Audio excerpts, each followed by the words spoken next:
الحمد لله نحمده ونستعينه ونستغفره ونؤمن به ونتوكل عليه ونعوذ بالله من شرور أنفسنا ومن سيئات أعمالنا من يهده الله فلا مضل له ومن يضلل فلا هادي له وأشهد أن لا إله إلا الله وحده لا شريك له ونشهد أن سيدنا وسندنا وحبيب قلوب ربنا ومولانا محمدا عبده ورسوله صلى الله تعالى عليه وعلى آله وصحبه وبارك وسلم تسليما كثيرا أما بعد فقد قال الله تبارك وتعالى في كلامه المجيد والقرآن الحميد أعوذ بالله من الشيطان الرجيم بسم الله الرحمن الرحيم يا أيها الذين آمنوا قوا أنفسكم وأهليكم نارا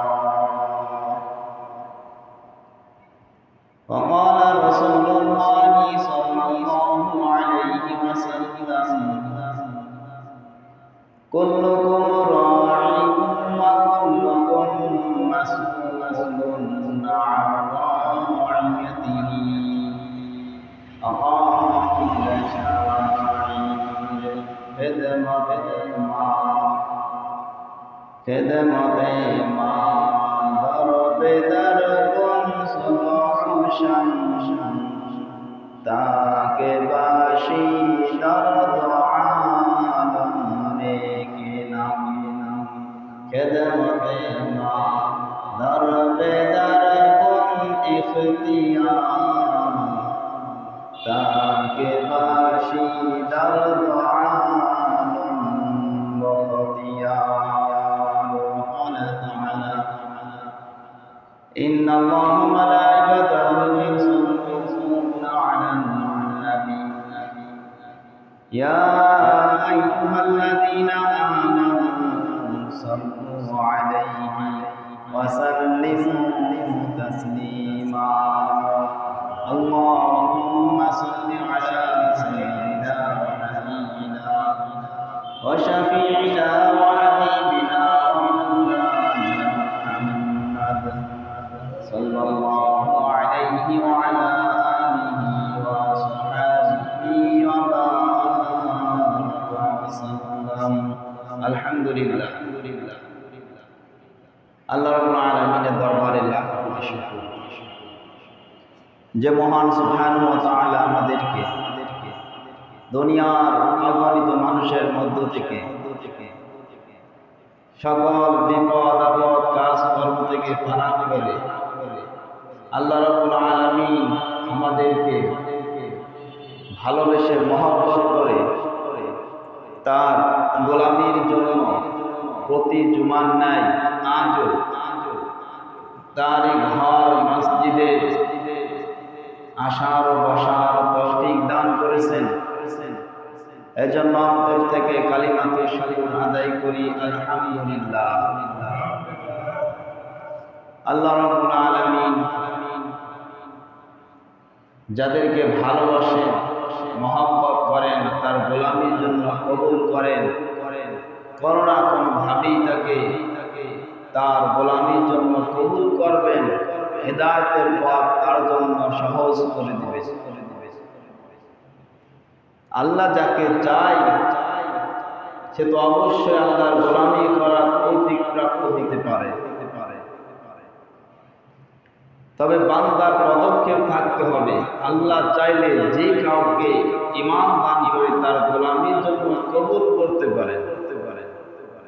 যদি সমগ্র মানুষ মিলে যদি সমস্ত মুসলমান সারা বিশ্বের মুসলমান মিলে যদি একত্রিত হয় আর ঐক্যবদ্ধ হয়ে প্রতিজ্ঞাবদ্ধ হয় যে আমরা আল্লাহর ইবাদত করব না, দ্বীনের কাজ করব না, আল্লাহ রাব্বুল আলামিনের বিন্দু পরিমাণ জাররা পরিমাণ ক্ষতিও হবে না। ক্ষতি যদি হয় আমার আপনার হবে, ক্ষতি যদি হয় নিজের হবে। যদি মুসলমানিত্ব বাদ দিয়ে দেয়, মুসলমানের দায়িত্ব থেকে যদি বঞ্চিত হয়ে যায় নিজ থেকে, আল্লাহ রাব্বুল আলামিন মুসলমানদেরকে বয়কট করে বেঈমানকে ঈমান দান করে দ্বীনের কাজ করাইবে। অর্থাৎ যদি আমরা মুসলমান হয়েছি, মুসলমানের ঘরে জন্ম নিয়েছি, এটুকুই খ্যাত নয়, আমাদের দায়িত্ব মৃত্যু পর্যন্ত নিজে জাহান্নাম থেকে বাঁচার চেষ্টা করব, পরিবারকে জাহান্নাম থেকে বাঁচানোর চেষ্টা করব। যদি আমরা নিজেকে জাহান্নাম থেকে বাঁচানোর চেষ্টা না করে জাহান্নামী মুক্ত হওয়ার চেষ্টা করি, মানুষকে যদি জাহান্নাম থেকে বাঁচানোর চেষ্টা না করি, তাহলে আল্লাহ রাব্বুল আলামিন আমাকে আপনাকে বাদ দিয়ে বয়কট করে বেঈমানকে একটা অমুসলিমকে ঈমান দান করে দ্বীনের কাজ করাইবেন, নবীওয়ালা কাজ করাইবেন। তাহলে আল্লাহ রাব্বুল আলামিনের কোনো ক্ষতি নাই। ক্ষতি যদি হয় আমাদের হবে, নিজেদের হবে। যাই হোক, দুনিয়াতে আল্লাহ রাব্বুল আলামিন আমাদেরকে পাঠাইছেন, দায়িত্ব দিয়ে পাঠাইছেন। দায়িত্বহীনভাবে জীবন যাপন করলে বিপদের সম্মুখীন হতে হয়।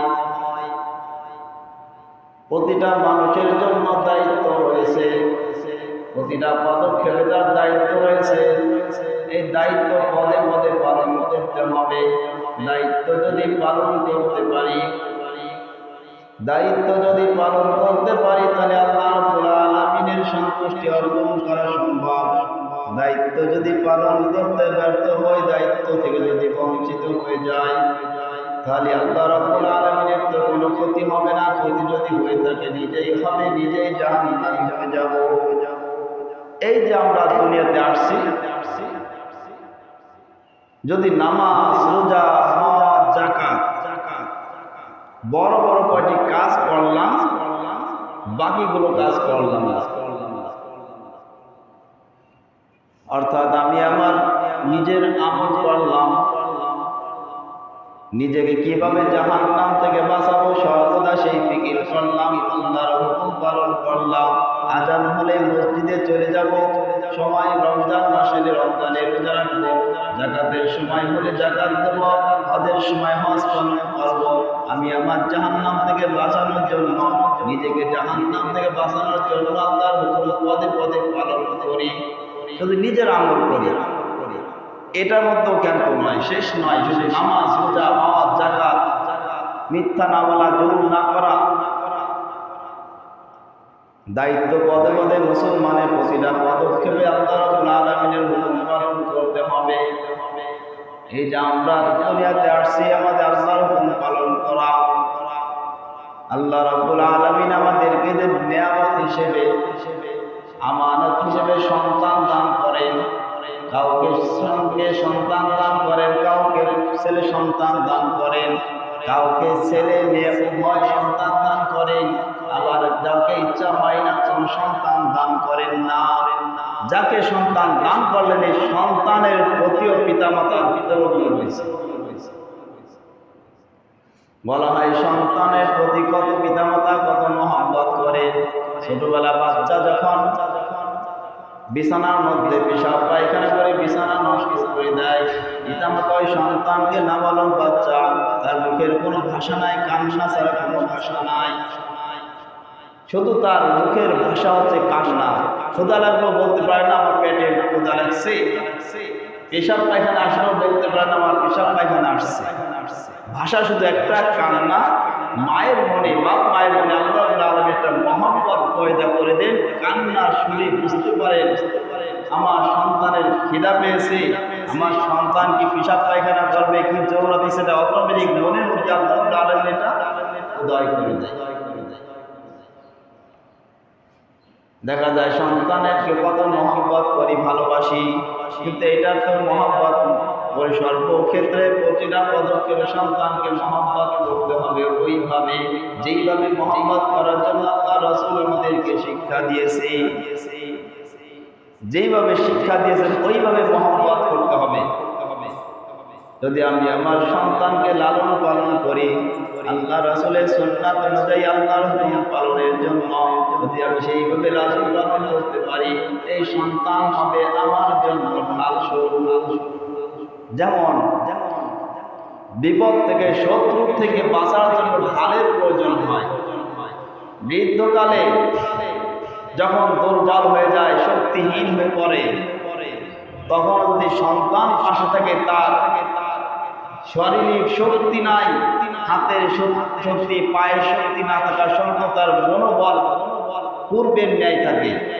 যৌবনে যেমন তার মনোবল থাকে, বৃদ্ধকালে সেইভাবে মনোবল থাকে। সন্তানের হক যদি ঠিক মতন শিশুকালে পালন করা হয়, এই জন্য সন্তানের হক পালন করতে হবে। যেইভাবে পালন করলে আল্লাহ রাসূলের সুন্নাত অনুযায়ী হয়, যেইভাবে পালন করলে সে দিনদারি হতে পারে, যেইভাবে পালন করলে সে মানুষের মতো মানুষ হতে পারে। শুধু মানুষের মতো মানুষ হওয়াটা আমরা দুনিয়ার সাফল্যতার মধ্যে আমরা মনে করি, এ দুনিয়ার বড় কিছু হতে পারলে মনে হচ্ছে আমার সন্তানকে আমি সফলতার কাঠগড়ায় দাঁড় করিয়েছি। কিন্তু এটা সফলতার মাপকাঠি নয়।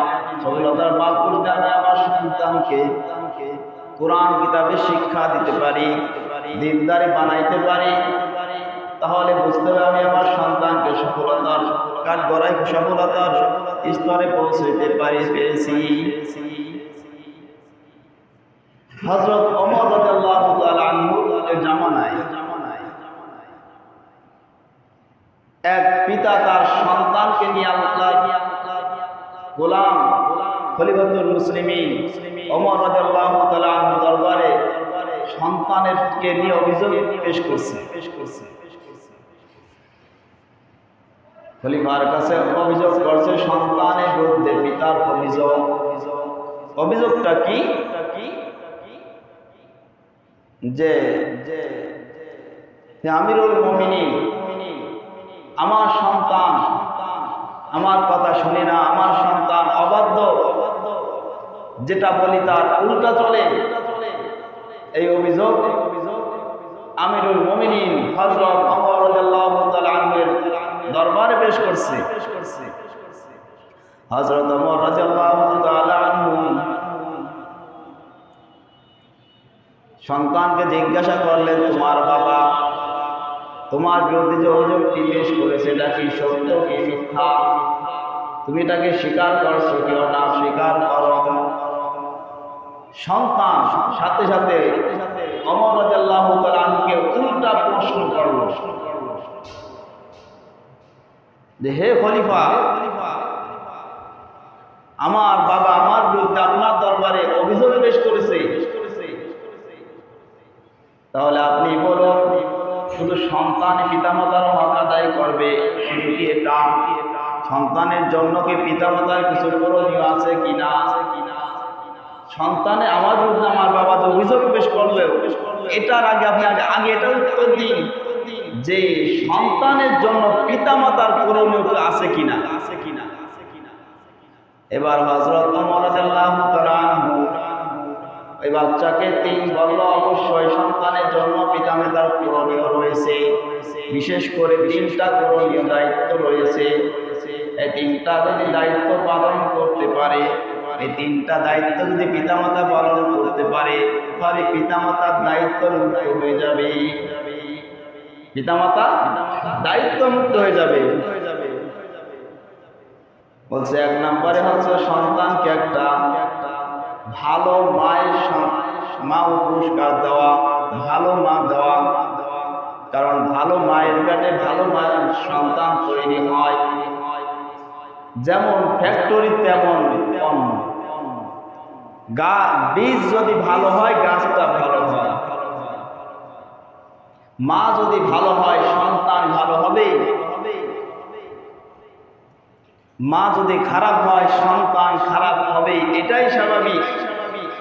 এর ব্যতিক্রম আল্লাহ চাইলে হতে পারে, কিন্তু স্বাভাবিক নিয়ম এটাই যে ভালো বীজে যেমন ভালো ফল হয়, ভালো বাপ মায়ের ভালো মায়ের পেটে ভালো সন্তান আল্লাহ রাব্বুল আলামিন দান করে। এক নম্বরে হলো ভালো মায়ের ভালো মা ভালো হতে হবে, অর্থাৎ বিবাহের আগে যখন বিবাহ করতে হবে, ভালো একটা সন্তানের মা যদি ভালো হতে হয়, সন্তান যদি আমি ভালো সন্তানের বাবা হতে চাই, তাহলে আমাকে একটা ভালো মায়ের সন্ধান করতে হবে। এটা বিবাহের আগের কাজ। বিবাহের পরে মা খুঁজবো কোথায় সন্তানের জন্য। অর্থাৎ বিবাহের আগেই তো চিন্তা থাকবে যে আমি যদি বিবাহ করি, আল্লাহ রাব্বুল আলামিন নিয়ামত হিসেবে, আমানত হিসেবে আমাকে যে সন্তান আদি দিবে, এই সন্তানটা যেন ভালো হয়, নেককার হয়, দিনদার হয়, বুজুর্গ হয়। তাহলে দিনদার, নেককার, বুজুর্গ সন্তানের পিতা হতে পারে, দুনিয়া তো লাভ, আখিরাতে তো আছেই। তাহলে এটা সন্ধান চেষ্টা করলে বিবাহের আগে থেকেই করতে হবে। কিন্তু আমরা বিবাহ করার আগে আমরা দিক দেখি, এক নম্বর দেখি চেহারা সুরত সৌন্দর্য দেখি, 2 নম্বর দেখি বংশ, 3 নম্বর দেখি টাকা পয়সা সম্পদ, 4 নম্বরের কাছে আমরা তেমন একটা গুরুত্ব দিই না। বাপ মা নামাজি কিনা, সন্তান নামাজ পড়ে কিনা, সন্তান পর্দা করে কিনা, তার বাপ মার পরিবারের মধ্যে পর্দা আছে কিনা, এটা কিন্তু আমরা 4 সাবজেক্টে রেখেছি। যেমন স্কুলে পরীক্ষা যখন হয়, সকল সাবজেক্টের মধ্যে 1-2টা সাবজেক্ট এমন থাকে যেটা 4 সাবজেক্ট, অর্থাৎ ওটাকে অতিরিক্ত হিসেবে গণ্য করা হয়। এই 4 সাবজেক্ট না পারলেও ফেল, কোনো মতে কিছু উপস্থিত হতে পারলে কিছু লিখলেই পাস করে। 4 সাবজেক্টে কেউ ফেল করে এমন পাওয়া যায় না। আর যে মোটেও লিখবে না তারে পাস করালে কি হবে? 4 সাবজেক্টে পাস করা খুবই সহজ, নগণ্য স্টুডেন্টের জন্য 4 সাবজেক্টে পাস করা সহজ।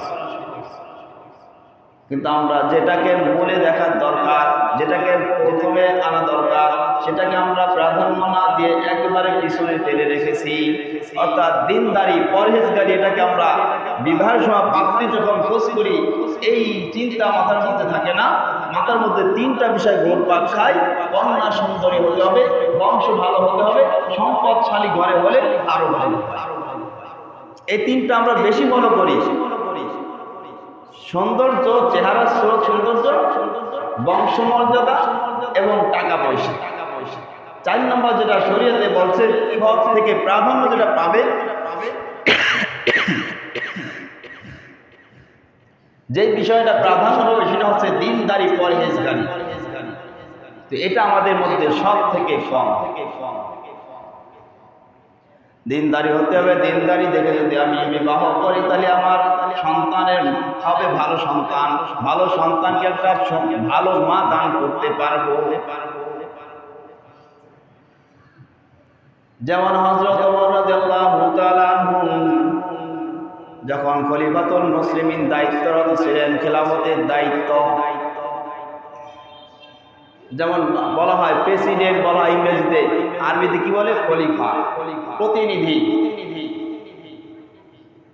এখন যেহেতু সে খলিফা, জনগণের প্রতিনিধি, জনগণ কোথায় কিভাবে আছে, কষ্টে আছে না আরামে আছে, এটা জানার জন্য নিজেই পদক্ষেপ গ্রহণ করতে। কারণ অন্যের দ্বারা সংবাদ পৌঁছালে সে সত্য বলবে না, মিথ্যা বলবে, চাইলে এটা দুটাও হইতে পারে। এজন্য হযরত ওমর রাদিয়াল্লাহু তাআলা আনহু গভীর রাত্রে যখন সকলে ঘুমিয়ে পড়ত, পশু পাখি ঘুমিয়ে পড়ত, হযরত ওমর রাদিয়াল্লাহু তাআলা আনহু উনি ঘর হতে ছদ্মবেশ ধারণ করে বাহির হয়ে যেতেন। মানুষ অলিতে গলিতে হেঁটে হেঁটে চলতেন, কারণ গভীর রাত্রে যখন মানুষ যার যার ঘরে চলে যায়, তখন মন থেকে ঘরের মধ্যে যে কথাবার্তা হয় ওটা মনের মধ্যে যে অবস্থা মুখ থেকে সঠিকটাই বাহির হয়, কারণ তখন জানে আশেপাশে কেউ নাই, যার যার ঘর সকলে ঘুমাইতেছে। তখন যে কথাটা মনের মধ্যে আছে ওটা জোরে বলতেও কি দ্বিধা লাগে না, যে এখন শোনার আর কেউ ভয় নাই। এইভাবে পাড়ায় মহল্লায় ঘুরে ঘুরে রাত্রবেলা পার করত। রাত্রে না ঘুমে এইভাবে পাড়া মহল্লায় মানুষের দ্বারে দ্বারে পৌঁছাইয়ে গোপনে গোপনে মানুষের অবস্থা জানার চেষ্টা করত। এইভাবে হাঁটতে হাঁটতে হঠাৎ গভীর রাত্রে একটা ঘরের বাড়িতে যখন যাইতেছেন, প্রায় ভোর রাত্রের দিক, ফজরের আগ মুহূর্ত, গভীর ফজরের ভোর দিকে যখন বাহির থেকে ঘরের বাড়িতে অতিক্রম করতেছে, ওই ঘর থেকে একটা আওয়াজ হচ্ছে, তার কন্যা সন্তানকে ডাকতেছে, ওঠো মা, ঘুম থেকে তাড়াতাড়ি উঠে পড়ো, ঘুম থেকে তাড়াতাড়ি উঠো, এখনো সকাল হয় নাই, তাতে সকাল হওয়ার আগে দুধ দহন করতে হবে, এবং দুধ দহন করে একটু পানি মিশ্রণ করলে আরো আকারটা বেশি হবে, পরিমাণ বেশি হবে, দামটা একটু বেশি হবে, আমাদের টাকার বেশি প্রয়োজন। মা তার সন্তানকে এইভাবে বলতেছে, তাড়াতাড়ি ঘুম থেকে উঠো, সকাল হয়ে গেলে পানি আর মিশ্রণ করা সম্ভব না, পানি মিশানো সম্ভব না, মানুষ যদি দেখে ফেলে পানি আমি দুধের মধ্যে মিশিয়েছি, তাহলে ওমর রাদিয়াল্লাহু তাআলা আনহু দরবারে অভিযোগ চলে যাবে, আমার শাস্তি হবে। অর্থাৎ তাড়াতাড়ি ঘুম থেকে উঠো, মানুষ জাগ্রত হওয়ার আগে দুধ দহন করে তার মধ্যে পানি মিশানো হবে। এটা ওমর রাদিয়াল্লাহু তাআলা পিছনে গোপনে এটা কথাগুলো শুনতেছে দাঁড়িয়ে। এবার কন্যার থেকে জবাব আসলো, মা, তুমি যেই মানুষের ভয়ের কারণে তুমি গভীর রাত্রে ভোর হওয়ার আগে তুমি দুধ দহন করতেছ, এই মানুষগুলো হয়তো দেখতেছে না, মানুষের চোখ ফাঁকি দেওয়া সম্ভব, কিন্তু যে আল্লাহ রাব্বুল আলামিন যিনি সকল বিষয় জানেন, তার চোখকে তো ফাঁকি দেওয়া সম্ভব নয়। মানুষের চোখ তো ফাঁকি দিবেন, কিন্তু আল্লাহ রাব্বুল আলামিনের চোখকে কিভাবে ফাঁকি দিবেন? তাহলে মানুষের ভয়তে হয়তো আপনি গোপন করবেন, আল্লাহর সামনে যখন হাজির হবেন, যখন জবাবদিহি করতে হবে, কেন তুমি দুধের মধ্যে পানি মিশিয়েছো, তখন কি জবাব দিবেন? ওমর রাদিয়াল্লাহু তাআলা আনহু কোনো কথা না বলিয়ে দরবারে চলে গেলেন। সকাল যখন হলো, এবার লোক মারফতে ওই কন্যাকে দরবারে খবর দিল, মা ও কন্যাকে দরবারে খবর দিয়ে নিল, অমুক গ্রামের অমুক ঘরের যে মা ও বেটি রয়েছে তাদেরকে তুমি দরবারে উপস্থিত করো। এবার সকালবেলায় যখন খলিফাতুল মুসলিমিন ওমর রাদিয়াল্লাহু তাআলা আনহু যখন এই আদেশ দিল, সঙ্গে সঙ্গে আদেশ পৌঁছে দিল, তারা হুকুম পেয়ে ওমর রাদিয়াল্লাহু তাআলা আনহু দরবারে উপস্থিত। এইবার ওমর রাদিয়াল্লাহু তাআলা আনহু দরবারে যখন উপস্থিত হলো, সকলে দরবারে উপস্থিত, মান্যগণ্য সকল দায়িত্বশীল ব্যক্তিরা উপস্থিত। এই দায়িত্বশীল সকলের সামনে ওমর রাদিয়াল্লাহু তাআলা আনহু এই কন্যাকে নিজের সন্তানের সঙ্গে বিবাহ দিলেন। নিজের সন্তানের সঙ্গে এই কন্যা, অর্থাৎ যে তার মাকে বুঝাইল, মা, গভীর রাত্রে তুমি দুধের মধ্যে পানি মিশাইবা, মানুষ দেখবে না, দেখবে তো একজন তিনি হচ্ছেন আল্লাহ, তার চোখকে কিভাবে ফাঁকি দিবেন? তার ওমর রাদিয়াল্লাহু তাআলা বুঝতে পারি রইল না, এর মধ্যে কি পুরোপুরি আল্লাহর ভয় রয়েছে, দিনদারি রয়েছে, পরহেজগারি রয়েছে। এমন মহিলার পেট থেকে তো আল্লাহ নেকটা দিনদার বড় বড় বুজুর্গ আল্লাহ পয়দা করে। এই যার নিজের সন্তানের সঙ্গে এই কন্যাটিকে বিবাহ দিলেন। পরবর্তী দেখা গেল এই কন্যার বংশ থেকে আব্দুল আজিজ, ওমর ইবনে আব্দুল আজিজ রাহমাতুল্লাহি জন্মগ্রহণ করলেন এই কন্যার বংশ থেকে, যাকে দ্বিতীয় ওমর বলা হয়। ওমর ইবনে আব্দুল আজিজ যাকে দ্বিতীয় ওমর বলা হয়, তিনি কেমন মায়ের বংশের সন্তান? যিনি কিনা গভীর রাত্রে দুধের মধ্যে পানি মিশাইতে ভয় করেন আল্লাহকে, আল্লাহর ভয়ে গভীর রাতে পানি মিশাতে রাজি নয়। এক নাম্বার হচ্ছে সন্তানকে ভালো মা একটা উপহার দেওয়া। ভালো মা যদি উপহার দিতে পারি, সন্তান আমার কাজে লাগবে, দুনিয়াতেও কাজে লাগবে, আখিরাতেও কাজে লাগবে। ভালো মা সন্তানকে দেওয়া। হযরত আশরাফ আলী থানভী রাহমাতুল্লাহ এই ব্যাপারে একটা ঘটনা উল্লেখ করেছেন যে সন্তান যখন বিবাহ করছে, এখন সন্তানকে আল্লাহ দান করবেন, এবং স্বামী স্ত্রী দুজনে মিলে আলোচনা করছে যে আমরা ভালো সন্তানের বাবা মা হতে চাই। আর ভালো সন্তানের যদি বাবা মা হতে হয় তাহলে আমাদের তো সন্তান গর্ভে আসার আগে আমাকে সেইভাবে পদক্ষেপ নিতে হবে। সন্তান গর্ভে আসার পর দিয়ে আমি গুনাহ করি, অপরাধ করি, তার একটা আসর টেনে করে সন্তানের উপর পড়ে। এবার স্বামী স্ত্রী দুজনে মিলে সিদ্ধান্ত নিল আমরা কোনো গুনার কাজ করব না, আল্লাহর কোনো হুকুম অমান্য করব না, গুনাহ থেকে বাঁচবো, নেকির কাজ আঁকড়ে ধরব, গুনাহ করব না, নেকি ছাড়ব না। এইভাবে তাদের মধ্যে স্বামী স্ত্রী উভয় প্রতিজ্ঞাবদ্ধ হল। এইভাবে তাদের জীবন যেমন চলল। আল্লাহ রাব্বুল আলামিন একটা সন্তান দান করলেন। এই সন্তান যখন পিতার সঙ্গে হাঁটাচলা উপযুক্ত হলো, বয়স হলো, একদিন পিতার সঙ্গে সন্তান পিছে পিছে হাঁটতেছে, হঠাৎ একটা পাশে বড়ই গাছ থেকে একটা বড়ই ছিঁড়ে বাচ্চাটা খেয়ে ফেলেছে। পিতার চোখে পড়ছে যে অন্যের গাছ থেকে না বলে একটা বড়ই খাইলো, এটা তো চুরির কাজ, এটা চুরি করে খাওয়া হইলো। আমরা এটাকে অপরাধ মনে করি না। একটা বড়ই, আমরা গাছ ভরে আম, জাম, কাঁঠাল, বড়ই লুটে নিই, সামনে নিই, গোপনে নেই। আমি অমুকের বেটা কে বলার সাহস রাখি। আর যে দুর্বল সে সামনে খায় না, গোপনে খায়, কারণ তার প্রতিবাদ করার শক্তি নাই। সামনে খালি থাপ্পড় মারলে তো থাপ্পড় খেয়ে বসে লাগবে।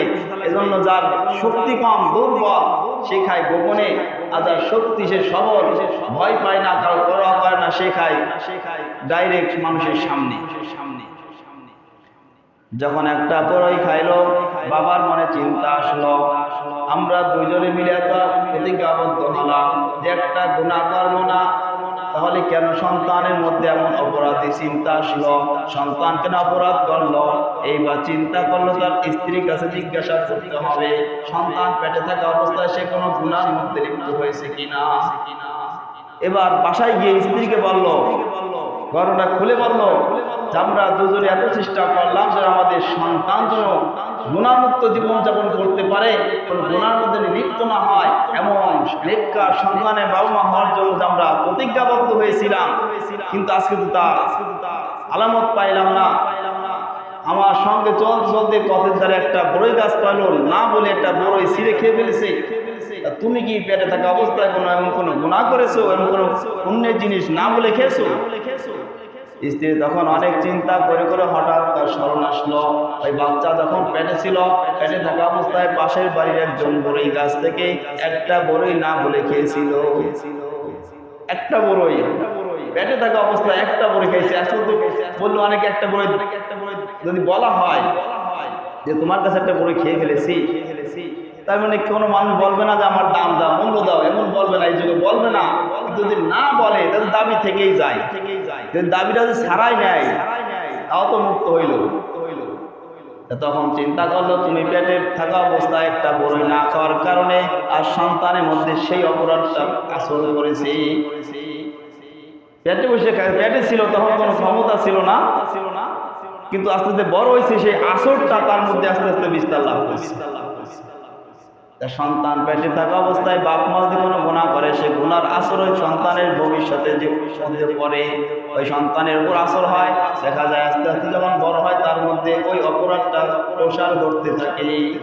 তাহলে এক নম্বরে সন্তানকে যদি ভালো হতে হয়, নেককার সন্তানের বাপ হতে হয়, বাপ মা হতে হয়, নেককার ভালো মায়ের সন্তান করে। দুই নম্বর হচ্ছে ভালো একটা নাম রাখা। সন্তান জন্মগ্রহণ করার পর ভালো একটা নাম রাখা। সময় দিক শেষের দিক কি কথা বলবো, তিনটা বিষয় যে আলোচনা করবো, একটা বলতে বলতে সময় শেষ। আর দুটো সক্রিয় বললে তো বলার ই থাকে না। আলোচনা বলতে গেলে 20-25 মিনিট আলোচনা হয়ও না। আর আপনারা আসেন তো টাইম দেখে আজানের পরে গোসল করেন, যে কারণে আসতে আরো লেট হয়ে যায়। শুক্রবার দিন বিশেষ করে একটু আগে হবে গোসল করে আসে। তো আজকে আলোচনার বিষয় ছিল সন্তানের জন্য পিতামাতার করণীয়। মানে তিনটা বিষয় আলোচনা করতে গেলে সময় সাথে পারবো না। যাই হোক, সন্তানের জন্য জন্মগ্রহণ করার পর সুন্দর একটা নাম উপহার দেওয়া, এটা পিতামাতার দায়িত্ব। ইমানি দায়িত্ব, খালি দায়িত্ব নয়। কারণ নামের একটা প্রভাব রয়েছে। নাম যদি ভালো রাখা হয়, ওই নামের গুণীয় তার মধ্যে ওই গুণটা তার মধ্যে বিস্তার লাভ করে। নাম যদি আমি খারাপ নাম রাখি, অর্থপূর্ণ যদি নাম না রাখি, ভালো অর্থ দেখে যদি নাম না রাখি, তারও একটা আছে তার ভিতরে প্রভাব পড়ে।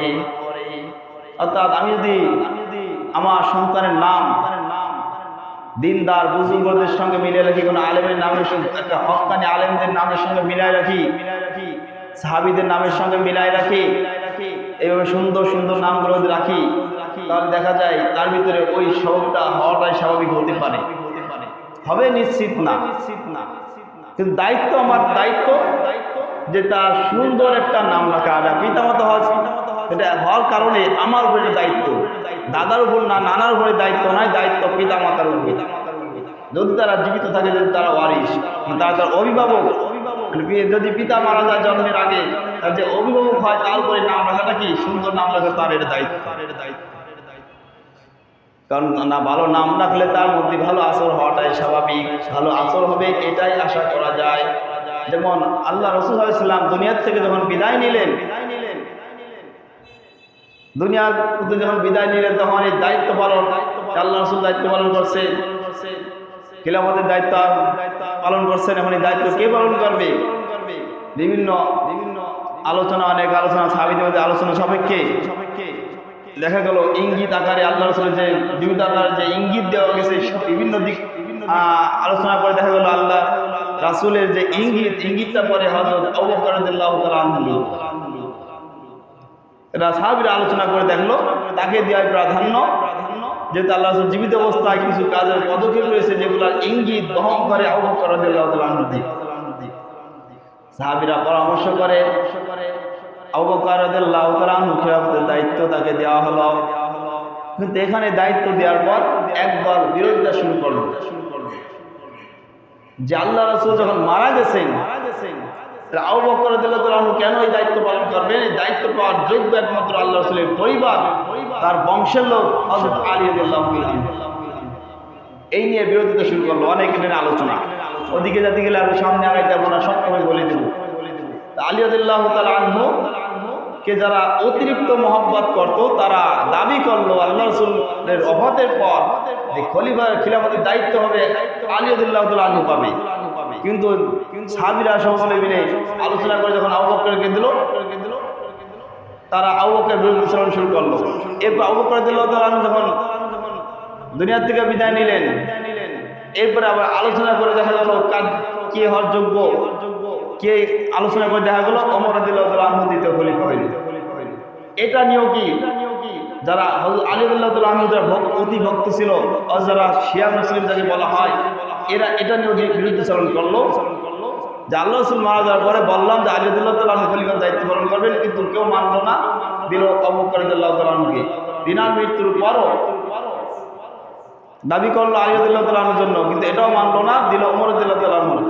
এই শিয়ারা আবু বকর রাদিয়াল্লাহু তাআলা আনহু, ওমর রাদিয়াল্লাহু তাআলা আনহুর বিরুদ্ধাচরণ করলো, কিন্তু বিরুদ্ধাচরণ না, তাদের বিরুদ্ধে নানান অভিযোগ শুরু করলো, বললো যে তারা জুলুম করেছে, নাউজুবিল্লাহ। আল্লাহ রাসূলের সাহাবীদের সম্পর্কে কি করছে?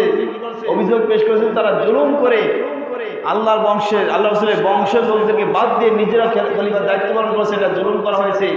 এটা এইভাবে সাহাবীদের বিরুদ্ধে তারা কি বিরুদ্ধাচরণ শুরু করলো।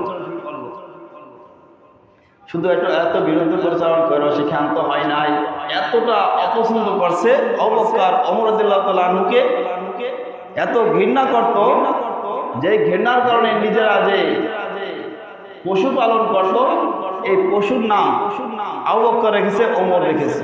নাউজুবিল্লাহ। আল্লাহ রাসূলের সাহাবীদের এতটা বিরুদ্ধাচরণ করেছে যে পশুর নাম রাখছে। সাহাবীদের সঙ্গে যাদের বিরুদ্ধাচরণ করছে, তাদেরকে পছন্দ করে নাই, তাদেরকে এইভাবে হিংসার কারণে, বিরুদ্ধাচরণ করার কারণে তাদের নামে নাম রাখছে পশুর নাম, পশুকে নাম বলে রাখে। এবার দেখা যায় একদিন তার লালন পালনের পশু, একজন তারই পশু তাকে একদিন লাথি মেরে আঘাত করেছে, যে আঘাতে মারা গিয়েছে। পশুর নাম রাখছে আবু বকর ওমর। এই পশুই তাকে এমন আঘাত করলো, পশুর আঘাতে যে নাম রাখছে তারই মৃত্যুবরণ করবে, সেই মৃত্যুবরণ করবে। পরবর্তীতে মৃত্যুর পর জানা গেল যে পশুটা তাকে নাম রেখেছিল তার নাম রাখছিল ওমর। তার নাম কি রাখছিল?